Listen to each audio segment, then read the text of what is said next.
Hello, and welcome to Leafy Greens vs. Zombies. This is a challenge I am taking on inspired by videos like Shagrot's Nuts Only Challenge. We're going to get right into things, so let's start going over the ground rules. Number 1 is the heart and soul of this challenge, and it's that I'm only allowed to use leafy green plants. Leafy green plants are edible plants where the main edible part is the leaves, so we will only be using plants like cabbage pult, iceberg lettuce, and bok choy. I must play levels in order, from level 1 of the tutorial to the last level of modern day.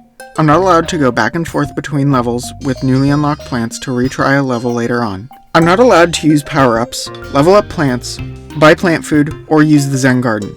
These premium options would tilt the balance of the game too much and make levels too easy to beat. I'm allowed to skip any levels if some or all of my plants are pre-picked for me, including conveyor belt levels, where I'm not given any chance to select my plants. If these types of levels supply me with any leafy greens, I'll still probably give them a shot. I'm not allowed to interact with pre-planted plants. This means no shoveling, using plant food, or tapping on them. I have authority to skip parts of tutorial levels and other special levels, like the levels being shown on screen, and levels like the coconut cannon minigame in Pirate Seas. I'm not allowed to spend any money on the game, but I can use gemium plants and cedium plants if they fit the specifications of the challenge. Lastly, I'm allowed a single sunflower for produce X sun levels, since I won't have any sun-producing plants available for at least a long time.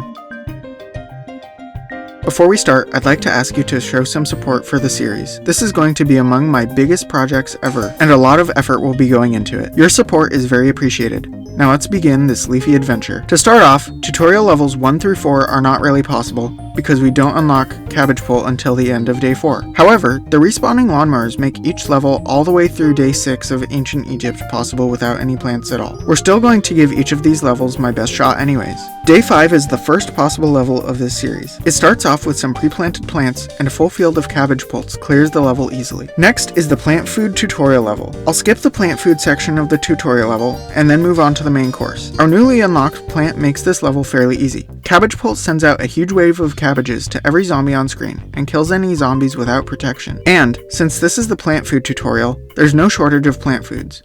This means the level is over in no time. Day 2 of ancient Egypt is the power-ups tutorial level. Now, as specified under rule number 3, I can't use power-ups.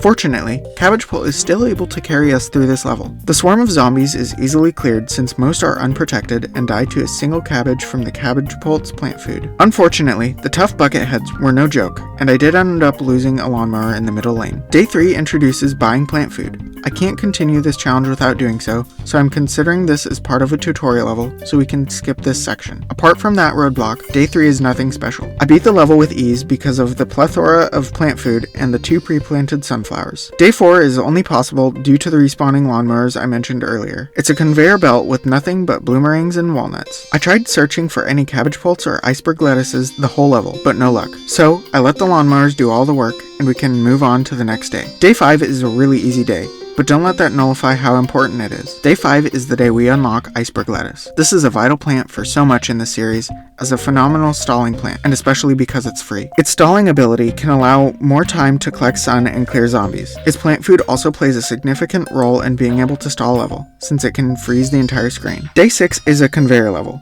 but it does supply us with both of our leafy green plants, so why not give it a shot? The scariest part of this level was certainly the gargantuar sent later in the level. Fortunately, lots of iceberg lettuces and cabbage pults were able to stall the gargantuar at the end long enough to kill it, and we didn't even lose a lawnmower. Day 7 is the first day we get to pick our own plants. We only get to choose 2 plants anyways, but at least we can guarantee that we have both of our leafy greens. Day 8 gives us a few pre-planted plants, and this is the level that introduces iceberg lettuce's strength against explorer zombies. This ability is vital to our strategy later in this world. Thanks to the pre-planted plants, day 8 wasn't too bad. Days 9, 10, and 11 were nothing special. We unlocked a gravebuster, and nothing else is really significant. So we're moving on to day 12 now. Day 12 is pretty easy, but as we move through the level, I'd like to remind you that your support is invaluable to helping this channel grow. Minimize the video and give it a like. You won't miss anything. Now for day 13. Day 13 is a mold colony level. It's not too hard of a level, but I did end up having to fight a daring monster.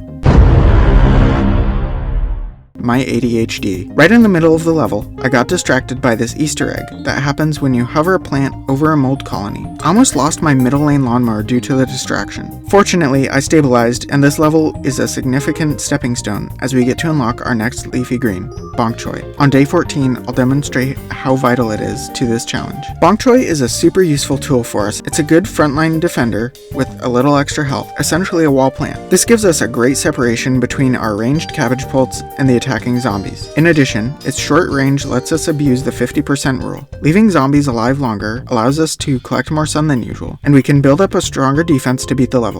Essentially, bok choy isn't just an attacking plant. It's also our pseudo-wall and pseudo-sun producer. This gives us a solid defense for the next couple worlds, since we won't be unlocking many more usable plants anytime soon. Day 15 has endangered sunflowers for us to protect. Naturally, this level is super easy. The 3 provided sunflowers are a wild boost to our sun production and allows us to build an impenetrable defense. While we watch some of this level, I'm going to discuss the future of this challenge, starting with what plants we will be seeing. Chardguard and Hurricane are 2 plants we will be seeing when the time comes around. Chardguard we have to wait for, but Hurricane is on my hands. I have to collect the gems in order to buy it, and then we will have unlocked it forever. These leafies are great for stalling. Sometimes, these are necessary to hold levels in an indefinite loop. You'll see what I mean in future videos. We've also got gold leaf, tangle kelp, head butter lettuce, and rhubarbarian. I can understand the controversy for the formal 2, but we really want to expand our arsenal, and Big Wave Beach is going to need the help. The latter 2 are sessions that I will need to unlock on my own time. I hope you will stay along for the whole ride with me as we move on to day 16 of ancient Egypt. Day 16 is the second level we get to use bok choy. This time we are facing bok choy's true enemy, explorer zombies. We are blessed with iceberg lettuce, fortunately,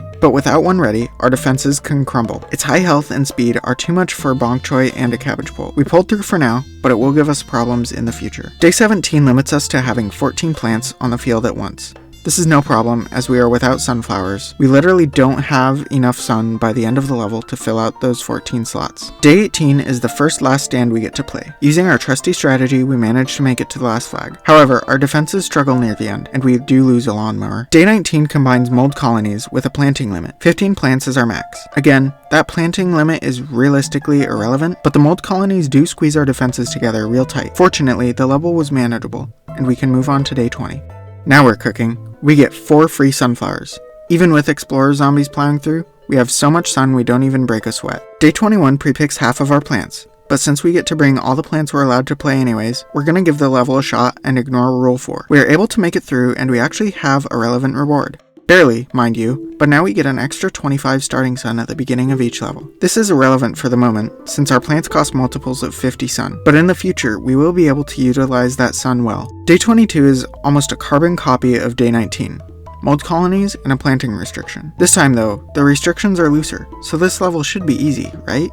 Well, I imagined it would be, but it ended up giving me significant trouble. I ended up losing 3 lawnmowers. The most yet. Day 23 has a gargantuar for us to fight. The level was just fine, and I even killed the gargantuar.